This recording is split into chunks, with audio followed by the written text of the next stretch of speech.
Përfytyroni një botë pa luftë. Një botë të çliruar nga krimi dhe urrejtja. S'ka më varfëri, ku gjithkush ka një shtëpi. Një botë ku katastrofat natyrore nuk ekzistojnë. Përfytyroni një botë pa padrejtësi dhe ndasi. Përfytyroni një jetë pa shqetësime ose frikë. Një kohë e tillë po vjen, kur bota do të njohë harmoninë e përkryer. Një ditë nuk do të na duhet që të përballojmë vështirësi, por mund të jetojmë një jetë me paqe dhe gëzim të përsosur. Dhe ajo ditë mund të vijë më shpejt nga sa mendoni. Ky është mijëvjeçari, epoka e artë që po vjen. Sot, Doktor David Jeremia na jep një pamje të mijëvjeçarit në mesazhin e tij. Fundi i luftës. Pas pak, në moment vendimtar.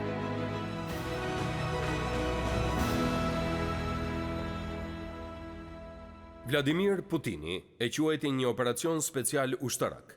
Pjesa tjetër e botës e quajti pushtimin më të madh toksor në Evropë që nga lufta e dytë botërore. Në orët e para të datës 24 shkurt, shpërtimet filluan në të gjithë Ukrainën. Forcat të shumta ruse zbritën nga ajri me mira dhe u mblodhën me shpejtësi te aeroporti Hostomelit. Forcat toksore u turën në Ukrainë me qindra mira nga Rusia dhe nga Bielorusia. Duke folur për televizionin kombëtar rus, Putini ofroi shumë justifikime për operacionin e tij dhe i paralajmëroi kombet e tjera që të mos ngatroheshin. Dhe nëse ngatroheshin, do të kishin pasoja që nuk i kishin parë kurrë dhe filloi të vringëllinte shpatën nëse e kuptoni ç'do të them. Tani që kthejmë kokën pas e kuptojmë se e kemi parë natyrën e tmerrshme të luftës. 18 muajt e parë të luftës së plotë mes Rusisë dhe Ukrainës sollën gati 500.000 ushtarë të vrarë ose të plagosur nga të dy anët. Sipas Agjencisë së Emigracionit në Kombet e Bashkuara, më shumë se 3 milion civil u shpërngulën nga Ukraina, me më shumë se 6 milion refugjat të tjerë të detyruar të arratisen te kombet fqinje përgjatë Evropës dhe përreth globit. Gati 15 milion ukrainas kishin nevojë për ndihmë humanitare përfshirë këtu, ata që nuk kishin ushqim të mjaftueshëm. Lufta është diçka e tmerrshme, është diçka e shëmtuar. Kjo është vetëm një panoramë e kësaj. Nëse shkojmë në linjën e mesme, mund të shohim se çfarë po ndodh në Gaza. Lufta është një barë mbi njerëzimin. Civilë rusë kanë pësuar gati poajsa dhe ata Ukrainas. Shumë njerëz mendojnë se kjo ka goditur vetëm Ukrainën dhe ushtarët e saj, por ekonomia ruse është lëkundur. Shumë ushtarë rusë janë vrarë, shumë bashkëshortë dhe baballarë nuk do të kthehen në shtëpitë e familjet e tyre. Këto janë pasojat. Ky është realiteti i tmerrshëm që e quajmë luftë. Dhe shpeshherë njerëzit më pyesin, a mendon se do të kemi ndonjëherë paqe? A do të ketë ndonjëherë kohë paqeje në këtë botë? Është bërë një studim që më duket vërtet interesant. A ka pasur ndonjëherë paqe? Deri tani gjasat janë shumë të pakta. Këto 3400 vitet e fundit ka patur vetëm 260 vjet paqe. Kjo do të thotë se në 92% e historisë së njeriut jemi detyruar të durojmë spektrin e luftës. Në historinë e ditëve tona, gjërat janë bërë edhe më keq. Edhe në një kom paqësor si Shtetet e Bashkuara, ne kemi përballuar 2 luftra botërore, një luftë të ftohtë, luftën në Kore, luftën në Vietnam, 2 luftra në lidhje me Irakun, një luftë në Afganistan, luftën kundër terrorizmit dhe atë që po ndodh tani në mbar botën. Njerëzit pyesin, pse duhet të kemi luftra, çfarë shkakton luftën? E dini përgjigjja për këtë pyetje na paraqitet shumë qartë në librin e Jakobit. Sapo ta lexoni, nuk do t'ju duhet ta bëni më kurrë këtë pyetje, ja se ç'thuhet aty. Nga vijnë luftrat dhe grindjet te ju? A nuk vijnë nga pasionet që luftojnë? Ndër gjymtyrët tuaja, ju lakmoni dhe nuk keni, ju vrisni dhe keni smir dhe nuk fitoni gjë. Ju ziheni dhe luftoni. Biblia thotë se lufta vjen nga zemra juaj. Zemra e rënë e njerëzimit e shpjegon sepse dështojmë për paqen. Por a do të jetë gjithmonë e vërtet kjo? Gjatë luftës së parë botërore, C.S. Lewis u dërgua në vijën e frontit në Francë, ishte 1917. Pas disa javësh ai u ushtruar në spital me ethet e llogores dhe në kohën kur doli nga spitali, ai menjëherë u kthye në vijin e parë të luftës, ku 2 muaj më vonë u plagos në 3 vende të ndryshme nga shpërthimi i një preve që vrau menjëherë shterin që ishte ngjitur me të kur shpërtheu. Nuk është çudi që Luisi i mbajti me vete këto përvoja për gjithë pjesën tjetër të jetës. Ashtu si ata prej jush që kanë qenë në luftë i mbanin mbi supe përvojat tuaja. Ai e ka shprehur me këto fjalë: "Shumë kujtime të luftës së fundit më kanë përndjekur ëndrat për vite me radhë. Shërbimi ushtarak që t'jemi qartë përfshin kërcënimin e çdo ligësie të përkohshme, dhimbjen dhe vdekjen që i kemi frikë nga smundjet, izolimin nga ata që i duam, që i sjell frika nga mërgimi, puna e rënd nga padron të pamëshirshëm, padrejtësi dhe poshtërim, që i kemi frikë nga skllavëria, urin, etjen dhe ekspozimin, që i kemi frikë nga varfëria. Unë nuk jam pacifist", shkruan ai. "Nëse duhet të ndodh, duhet të ndodh. Por mishi ishte i dobët dhe egoist dhe unë mendoj se vdekja do të ishte shumë më mirë se sa të jetosh një luftë tjetër. Shumë prej nesh mendojnë se lufta është një ndërprerje e jetës. Por a është lufta gjithmonë e dëmshme? Sigurisht që është, lufta është gjithmonë e dëmshme. A është shkatruese? Padyshim.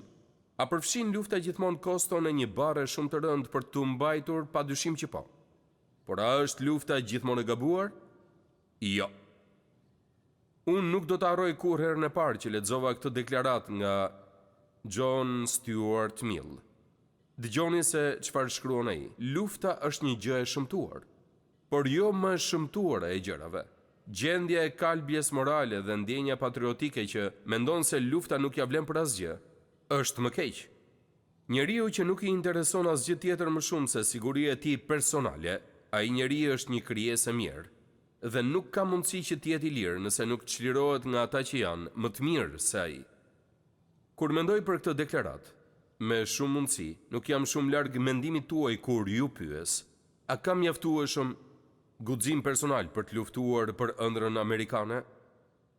Po sikur sot të ndodhte një luftë që do të kërkonte rekrutime dhe jo vullnetar.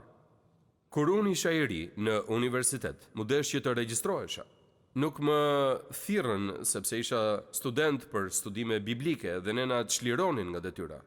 Por shumë miq të mi shkuan në luftë, disa prej tyre nuk u kthyen dhe të gjithë e dini se për çfarë kam fjalën. Ka shumë arsye sepse lufta mund të jetë e nevojshme. Janë të gjitha të trishta, por janë të nevojshme. Dhe nuk e di nëse e keni lexuar këtë në Bibël, por ajo flet shumë për luftën. Para disa vitesh kam shkruar një ese me titull "A është lufta ndonjëherë në vullnetin e Perëndis?" dhe u shtan nga vërtet, kur zbulova se sa shumë thot Bibla për luftën. Mojsiu ju bind urdhrit të Perëndis për të sulmuar mbretër dhe drejtues pagan. Ja se çfarë na thot Bibla te ligji për të rirë, kështu Zoti Perëndia ynë na dha në dorë edhe Ogun, mbretin e Bashanit, me gjithë njerëzit e tij dhe ne e mundëm atë pa lënë gjallë asnjë. Në atë kohë pushtuam tërë qytetet e tij, nuk pati qytet që nuk ra në dorën tonë. Nëse lexojmë librin e Josueut, mësojmë se Josue ishte një drejtues i madh ushtarak në 10-ën e vjetër dhe ai qëndroi në brigjet kryesore të Kanaanit me urdhrin nga Perëndia për t'u futur dhe për ta pushtuar atë. Dhe Perëndia i dha udhëzime shumë specifike, i tha atij: "Vrit çdo të mbijetuar, mos lër asnjë të mbijetuar në kampet e Kanaanejve." Njerëzit pyesin sepse do ta bënte ai këtë. Nëse studioni, do të zbuloni se Kanaanejt ishin njerëzit më të ligjë që kanë ecur mbi tokë. Dhe Perëndia nuk do të rrezikonte që ligësia e tyre të depërtonte në linjën hebraike të gjakut dhe të ndryshonte qëllimin e tij për ta. Por e trishtueshme është që ushtarët nuk bën atë që Perëndia u tha. E mbaj mend kur e kam lexuar, mendoj se është e kapitulli i 15 i Josueut, ku na tregohet se çfarë u tha Perëndia të bënin, shkoni dhe bëni këtë, dhe pjesa e vargut thot: ata nuk i dëbuan Kanaanejt. E bën shumë herë, mbase 10 herë, por nuk i dëbuan Kanaanejt. Pasazhi del nga tema për të na treguar se çfarë u tha Perëndia të bënin dhe ata nuk e bën.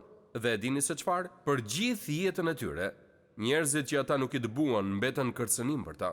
Nëse do të kishin bërë atë që u tha Perëndia, nuk do të kishin kaluar gjitha të dhimbje, por ata nuk e bën. E dini kush e bëri? Vetëm një njeri, Kalebi. Kalebi mori vendin më të vështirë dhe i dëboi të gjithë armiqt. Perëndia e bekoi atë, sepse ai u tregua i bindur. Libri i zbulesës na e përshkruan çastin në fund të mundimit të madh, kur Jezusi rikthehet si luftëtari madhështor.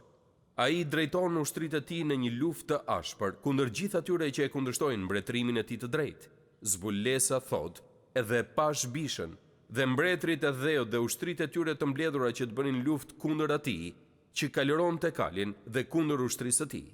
Dhe të tjerët u vranë me shpatën që dilte nga goja e atij që kalëron të kalin, dhe të gjithë shpendët u ngopën me mishrët e tyre. Tani asnjë nga këto nuk është e bukur dhe as e gëzueshme. Mua më pëlqen ta lexoj këtë, po aq pak sa më pëlqen të shoh shtëpitë e djegura në Ukrainë. Por ky është realiteti. Lufta është me ne. Megjithatë, në vend të luftës po vjen një kohë paqeje dhe pikërisht për këtë dua t'ju flas sot. Dikush ka vëzhguar se në Washington DC kemi një gamë të gjerë monumentesh paqeje. Kjo jo për shkak se ne e çmojmë paqen, por sepse kemi ndërtuar një monument pas çdo lufte. Dhe mendoni për drejtuesit e mëdhenj të historisë. Shumë shpejt do ta bëni lidhjen se shumica e tyre u bën aq të çmuar për të futur në libra për shkak të pjesëmarrjes në luftë. Shumë prej drejtuesve të kombit ton dhe të botës, faraonët ishin mjeshtra të luftës, përfshirë edhe Ramsesin, Kirin dhe Darin. Nëse shikoni historinë do të zbuloni se shumica e njerëzve që kanë bërë gjëra madhështore ishin njerëz që kanë prodhuar luftë. Napoleoni, George Washingtoni, Abraham Lincolni, Winston Churchilli, të gjithë ata e kanë përdorur luftën si mjet për të arritur qëllimet e tyre. Por ka një drejtues që nuk e bëri këtë, dhe ky është Jezusi. Sapo do themelohet 1000 vjeçari, ajo periudhë të cilën ne me zi e presim, mbretëria e Krishtit do të shfaqet mbi dhe do të jetë një mbretëri e paqes, dhe Bibla thotë se nuk do të ketë më luftra. Mendoni për këtë për një çast se si do të ishte nëse nuk do të kishte më luftra. Së pari kemi paqe nga Perëndia, siç e kemi parë gjatë asaj periudhe dhe tashmë e kemi shqyrtuar gjatë studimeve tona. Në univers do të mungojë një individ dhe ky individ do të jetë Satani.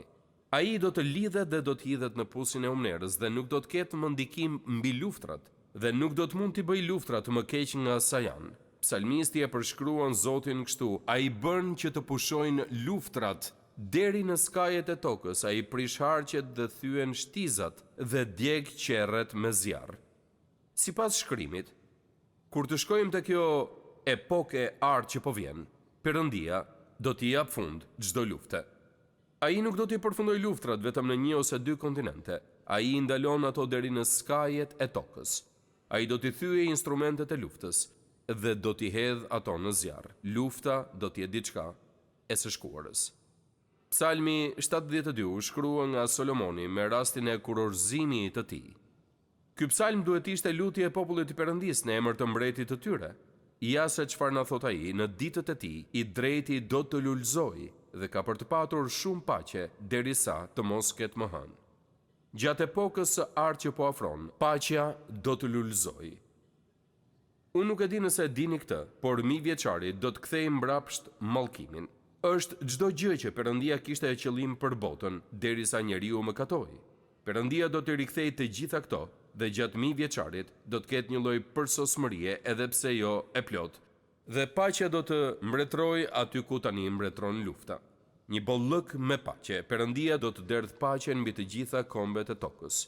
Isaia e përshkruan në këtë mënyrë: pasojë e drejtësisë do të jetë paqja, rezultati drejtësisë qetësia dhe siguria për jetë. Populli im do të banojë në një vend paqeje, në banesa të sigurta dhe në vende të qeta pushimi.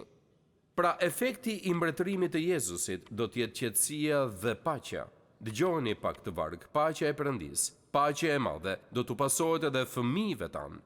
A nuk e duam të gjithë këtë? Tërë bitë tu do të mësohen nga Zoti dhe e madhe ka për të qenë paqja e bijve të tu. Unë e di që njëra prej gjërave që flasim në brezin tim është kjo. Mendoj se do të jemi mirë. Ne do ta kalojmë këtë dhe do të jemi larguar nga këtu përpara se gjërat të bëhen keq. Por ne i duam fëmijët tanë dhe nipërit tanë. Kam dëgjuar shumë prej jush të thonë: unë kam vërtet frikë për fëmijët dhe për nipërit e mi, dhe nëse nuk e ndalojmë këtë që po bëjmë tani.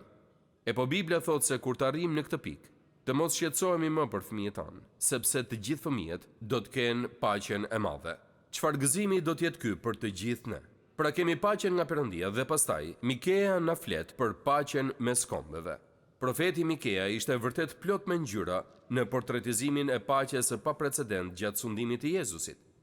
Ai thot: por në kohët e fundit do të ndodhë që do të vinë shumë kombe dhe do të thonë: ejani të ngjitemi në malin e Zotit dhe në shtëpinë e Perëndisë së Jakobit. Ai do të na mësojë rrugët e tij dhe ne do të ecim në shtigjet e tij, sepse nga Sioni do të dalë ligji dhe nga Jeruzalemi fjala e Zotit.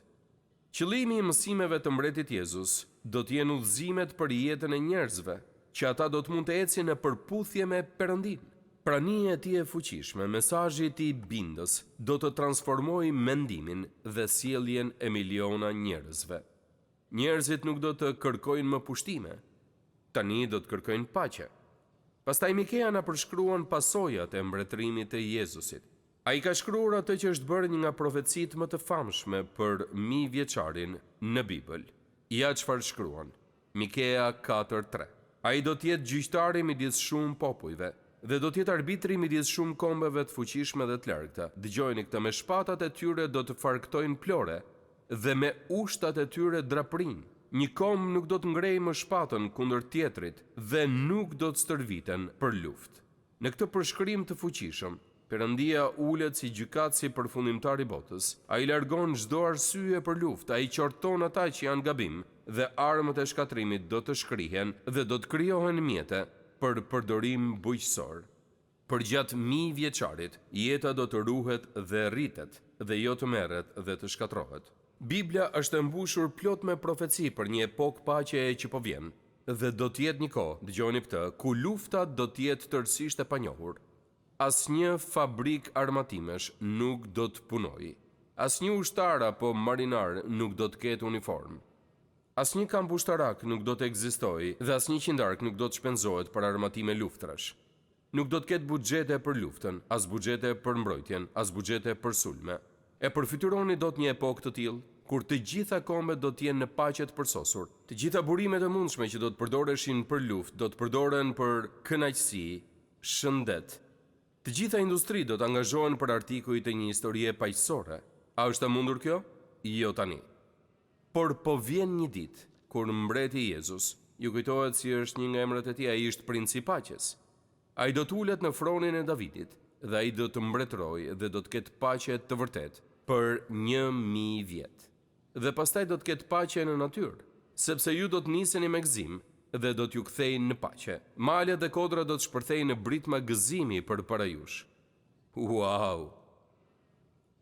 Dhe tërë drurët e fushave do të duartrokasin. Në vend të ferrave do të rritet selvia. Në vend të hithrave do të rritet mërsina. Kjo do të jetë për Zotin një titull lavdie, një shenjë e përjetshme. A do të këndojnë vërtet malet dhe a do të duartrokasin pemët? Jo, ky është një simbol që na është dhënë nga profeti për të na ndihmuar të kuptojmë se kur paqja të mbretërojë në tokë, kjo padyshim që do të ndikojë edhe në natyrë. Unë nuk pres që të dëgjoj malet të këndojnë apo të shoh pemët që duartrokasin, por në atë kohë të veçantë paqeje kur Krishti të jetë në fron, ne do të kemi një tjetër atmosferë, ne do të kemi një tjetër ndjesi. Ne do ta kuptojmë që jemi në një tokë të mbrojtur nga ai që na do aq shumë dhe që vdiq për ne në kryq. Transformimi i botës që do të pasojë largimin e mallkimit do të jetë i dukshëm. Ky është një përshkrim i asaj që do të ndodhë gjatë mbretërimit 1000 vjeçar të Krishtit. Dhe Biblia na thot, do të bëjë që të dalin lumenj mbi kodrat e zhveshura dhe burime në mes të luginave, do ta bëjë shkretëtirën një liqen uji dhe tokën e thatë burim ujërash, do të mbjellë në shkretëtir kedrin, akacian dhe vazhdon. A nuk është interesante se kur Biblia flet për paqen gjatë 1000 vjeçarit, ajo thekson peizazhe të gjelbërta, kopshte të zbukuruara, liqene plot me ujë. Çfarë atmosfere paqeje që është kjo? Duket si vendi ku duam të shkojmë me pushime. Dhe pastaj do të kemi paqe mbi gjithë Izraelin. Një nga pasazhet qendrore të Biblës mbi epokën e ardhshme që po vjen gjendet te Isaia kapitulli 60. Ja se çfarë thuhet në vargun 18. Nuk do të dëgjohet të flitet më për dhunë në vendin tënd, as për shkatrime dhe rënoja brenda kufive të tu, por ti do t'i quash muret e tua shpëtim dhe portat e tua lavdërim. Dhe për një tokë që ka njohur kaq shumë dhunë dhe shkatrim në historinë e saj, çfarë çlirimi do të sjellë kjo? Në mbretërinë e ardhshme të Mesias, mujshia, mësymjet, abuzimi, neglizhimi dhe vrasja do të jenë të padëgjuara brenda kufive të Izraelit. Dhe jo vetëm kaq, por në Izrael do të ketë edhe shumë këngë. Unë nuk e di nëse keni vënë re këtë, por kur të futemi në Sion atë ditë, këtë do ta bëjmë me këngë lavdërimi. Prandaj duhet të bëjmë që tani praktik për këtë. Biblia na thotë se kur të futemi në 1000 vjeçar do të këndojmë shumë. Prandaj, mos më thoni që nuk keni zë të bukur dhe mund të bëni vetëm zhurma të gëzueshme. Kur të shkojmë aty mendoj se do të na rregullohet zëri në mënyrë që të këndojmë. Shpresoj që po për hir të grave tona. Por ne do të këndojmë shumë në 1000 vjeçar sepse do të jemi në paqe. Ne do të jemi të mbushur me gëzimin e Zotit kudo ku do të shkojmë. Biblia thotë se kur Zoti të vijë, këmba e tij do të prek malin e ullinjve, e gjithë toka e Izraelit do të psojë një ndryshim të plot, dhe një mal do të dalë nga Izraeli dhe do të jetë mali më i lartë në botë. Dhe në majtë të këtij mali do të ndërtohet tempulli i 1000 vjeçarit të Ezekielit në 25 km2, dhe Biblia na thotë se do të ngjitet në rrugën e shenjtë për të parë Perëndin. Ne do të mund të shohim fronin e Perëndis përmes Jezus Krishtit dhe Princit David. Dhe çfarë gëzimi që do të jetë. Por në vend që të shkojmë në oqean gjatë fundjavëve, do të i themi njëri tjetrit, le të shkojmë në mal këtë javë dhe të shohim Zotin. Dhe pikërisht këtë do të bëjmë, dhe do të këndojmë gjatë rrugës. Ne do të shkojmë në vendin ku Jezusi do të jetë në fron. Isaia e ka shkruar me këto fjalë, sepse kështu thot Zoti: ja, unë do të bëj që paqja ti arrijë si një lumë. Tani unë e kam ruajtur për të fundit një nga mendimet e mia të preferuara, sepse është gati e pabesueshme. Kjo paqe që Krishti sjell në 1000 vjeçar ka për të shkatërruar armiqësitë mes kombeve. Dhe ka një pasazh në shkrim që na mëson këtë, dhe kur e lexojmë për herë të parë nuk na besohet. Ja se çfarë thuhet. Atë ditë do të ketë një rrugë nga Egjipti në Asiri. Asirët do të shkojnë në Egjipt dhe egjiptasit në Asiri. Dhe egjiptasit do të shërbejnë bashkë me Asirët. Atë ditë Izraeli i treti me Egjiptin dhe me Asirin do të jetë një bekim në mes të rruzullit. Zoti i ushtrive do t'i bekojë, duke thënë: i bekuar qoftë Egjipti, populli im. Asiria vepër e duarve të mia dhe Izraeli trashëgimia ime. Këta tre ish armiq, për të cilët flet Biblia, këtu do të bëjnë rrugtimin së bashku, që të bashkohen për të bërë punët që duhen bërë. Fjala e Perëndis, që është e vërteta e hyjnore dhe nuk mashtron, na e thot këtë. Më kujtohet të kem lexuar në një libër të W.A. Criswell mendimin e tij mbi këtë varg të veçantë, dhe ja se çfarë thotë. E përfytyroni do të diçka të tillë? Mendoni pak për vitet e urrëties, që kur Ismaeli dhe Isaku krijuan për çmim për njëri tjetrin. Që nga ajo kohë deri më sot nuk ka patur kurrë një kohë që nuk ka patur luftë mes Izraelit dhe Arabëve, por do të vijë një kohë, thot Zoti, kur Zoti i ushtrive do t'i bekojë ata të gjithë, duke thënë: i bekuar qoftë Egjipti, populli im, Asiria, vepër e duarve të mia, dhe Izraeli, trashëgimia ime. Të gjithë ne, hebrejnë të shpëtuar dhe pagan të shpëtuar, do të jemi bashkë në atë mbretëri të lavdishme dhe përfundimtare të Zotit, dhe nuk do të ketë më armiqësi mes këtyre kombeve, dhe nuk do ta studiojmë më luftën. Pikërisht këtë na thot shkrimi. Ka qenë një burr që quhet Hollis Godfrey, që ka shkruar një roman fantastiko-shkencor me titull Njeriu që u dha fund luftrave. Ai e botoi në vitin 1908. Dhe historia ndjek një shkencëtar të çmendur që zbulon një lloj rrezatimi që mund ta shkrijë në çast metalin, dhe i vetmi njeri që zotronte këtë teknologji, ky shkencëtar, kërkon që e gjithë bota të çarmatoset menjëherë dhe të çmontohen të gjitha armët e luftës. Ja letra që u dërgoi ai drejtuesve të çdo kombi. Shteteve të Bashkuara të Amerikës dhe gjithë kombeve të tjera, përshëndetje. Me që lufta për shumë kohë e ka shkatruar tokën dhe tani ka ardhur koha për paqe. Prandaj unë, njeriu i destinuar për t'i ndaluar të gjitha luftrat, ju deklaroj që gjithsecili prej jush të çarmatoset, që ushtrit tuaja të shpërndahen, anijet tuaja të mbyten ose të kthehen për qëllime paqeje, fortifikimet tuaja të shkatrohen. Që sot do t'ju lejoj vetëm një vit kohë të çarmatoseni, as një ditë më shumë. Në fund të afatit, nëse nuk i është kushtuar rëndësi urdhrit tim, unë do të shkatroj me shpejtësi të madhe çdo luftanie të botës, dhe brenda 2 muajve ju do të kuptoni se fjalët e mia janë fjalë të vërteta, shkruar dhe vulosur nga vetë unë. Tani romani vazhdon dhe ngjarjet bëhen interesante. Sigurisht është gjithçka trillim. Ai nuk ka fuqi për ta bërë këtë, edhe nëse do të kishte shpikur diçka të veçantë. Por kjo na tregon një gjë, që po vjen ai që mund ta bëjë këtë. Dhe ai është shpëtimtari ynë, mbreti ynë, Zoti Jezus Krisht. Ai do t'u jap fund gjithë luftrave. Ne nuk do ta studiojmë më luftën. Ne do të çmontojmë të gjitha mjetet e luftës dhe do t'i bëjmë vegla bujqësie. Dhe për 1000 vjet ne do të jetojmë në këtë tokë në paqe me njëri tjetrin. Nuk do të ketë kryengritje dhe as luftra. Ekziston një lloj lufte që shumë prej nesh janë të vetëdijshëm. Nuk është një luftë në botë, është lufta që bëhet në zemrat tona. Dhe Biblia ka diçka për të thënë dhe për këtë. Biblia thotë se në zemrën tonë ekzistojnë 2 energji, është armiku që quhet Satan, që kërkon të na marrë në mbretërinë e tij, dhe është Jezus Krishti që do që të shkojmë të jemi me të. Disa prej jush e kanë luftuar këtë luftë. Ju e dini se ju duhet jeni të krishterë, por vazhdoni që të tërhiqeni në botë. Perëndia ju ka krijuar me një hapësirë në zemrën tuaj që i përket vetëm Perëndisë. Derisa ta lejoni atë që ta zërë dhe ta ketë atë vend, ju do të jeni gjithmonë në luftë. Nuk keni pse të bëni luftë, ju mund të bëni paqe me Perëndin. Ju a kanë thënë këtë? A keni bërë paqe me Perëndin? Ju mund të bëni paqe me Perëndin, sot dhe lufta do të marrë fund.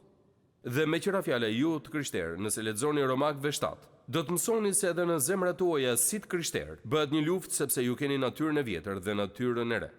Lufta është diçka që ndodh në zemrat tona. Derisa të vendosim Jezus Krishtin në fronin e zemrës sonë, ne gjithmonë do të jemi në luftë me Perëndin. Prandaj sot dua t'ju pyes, siç kam bërë me besnikëri gjatë këtyre javëve të fundit. A e keni marrë këtë vendim? A është Jezus Krishti tani në fronin e jetës suaj? Apo po e drejtoni vetë jetën tuaj? Mund t'ju a them si është, kur ju e drejtoni vetë, nuk do doni ta bënit këtë. Vendosini Jezusin në kontroll dhe shikoni ç'do të bëjë ai, që do të sjellë paqe në zemrën tuaj pikërisht tani. Nuk keni pse të prisni për paqen e zemrës deri në 1000 vjeçar, mund ta keni sot, nëse e vendosni Krishtin, princin e paqes, në fronin e jetës suaj.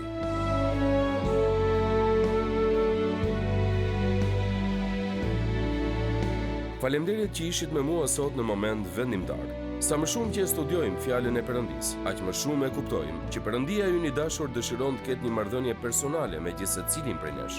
Nëse ju do doni që të filloni një marrëdhënie me të, hapi i parë është që të pendoheni për mëkatin tuaj dhe t'i kërkoni Jezus Krishtit që të bëhet Zoti dhe shpëtimtari juaj. Sapo ta merrni këtë vendim për të pranuar dhuratën e Perëndisë për shpëtimin, do të fillojë udhtimi juaj me Perëndin si një krijesë e re në Krishtin. Nëse sot e keni marrë këtë hap besimi, ju inkurajoj që ta ndani vendimin tuaj me të krishterë të tjerë në një shërbes të besueshme apo te një kishë zonës, dhe që të vazhdoni të rriteni në besimin e sapo gjetur. Perëndia ju bekoft, ndërsa filloni ecjen tuaj me Perëndin. Pres me padurim që të shihemi herën tjetër këtu në moment vendimtar.